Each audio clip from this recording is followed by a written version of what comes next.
Assalomu alaykum hurmatli do'stlar. Bugun Hoji buvamda xabarlaring bor. Shu Oqsoqol Hoji buvam har doim xizmatga keladi. Shu odamga bitta savolimiz bor. Beraylik-chi qani. Hoji bova, assalomu alaykum. Bu narsalarni qo'yib turing. Salomatmisiz? Sog'ligingiz yaxshimi? Hoji bova, men bir gap eshitganman. Ehson qiladigan qo'l bilan cho'ntakning orasi 70 yillik yo'l deydi. Biz bu dunyoga yaxshilik qilish uchun kelganmiz degan gaplarim bor. Shu ikkala gapni bizga bir izohlab berasizmi? Ehson to'g'risida juda va'dalar ko'p. Kitoblarimizda aytadi, bu ehson sadaqa deydi.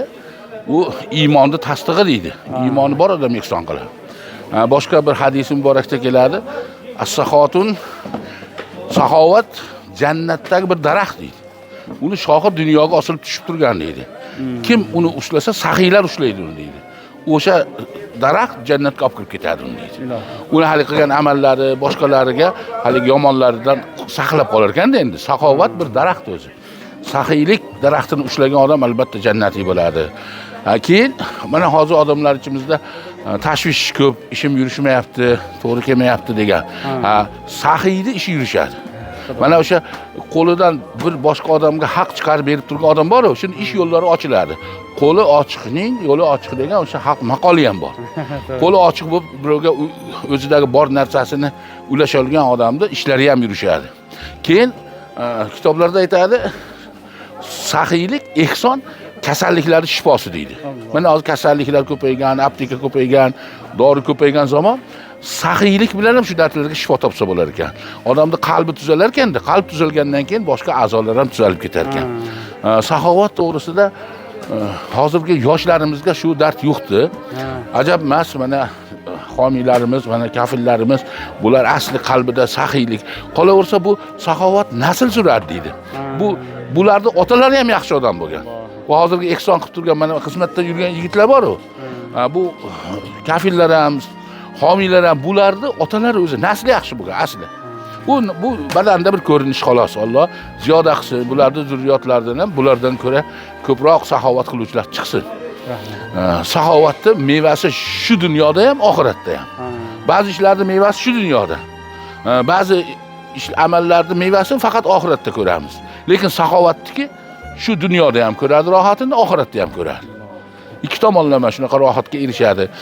Lekin o'sha saxiylik albatta Alloh o'zi qabul qilsin hamma saxiylarimizni, xalqimizni, yuzlarini bir yorug' qilsin. Insonda o'sha ketar vaqtida senga hozir navbat keldi deb aytar ekan, endi Azroil alayhissalom. Shunda ozgina to'xtab tursam, men bir ozgina sadaqa qilsam deylar ekan. Hammani qalbida bor. Lekin o'sha qalbidagi fikrni oldinga chiqazgan odamlar ular. O'sha o'lim soati kelmasdan sadaqa qiluvchilar bu aqli rivojlangan odamlar bo'lar ekan. Hamma aytar ekan, sadaqa to'xtat ozgina sadaqa qilib yaxshi odamlarning qatoriga qo'shilayin deb qolar ekan odam. Ana o'sha soat kelmasdan oldin sadaqa qilayotganlar bular Xudo taoloning xos bandalari, Xudo tanlagan pokiza e'tiqodli odamlar bo'lar ekan. Rahmat sizga ham kam bo'ling va umringiz uzoq. Endi buni hasharchi mana yigitlar videochiga qarating videoga. Hasharchilarning mana ko'pligini qarang.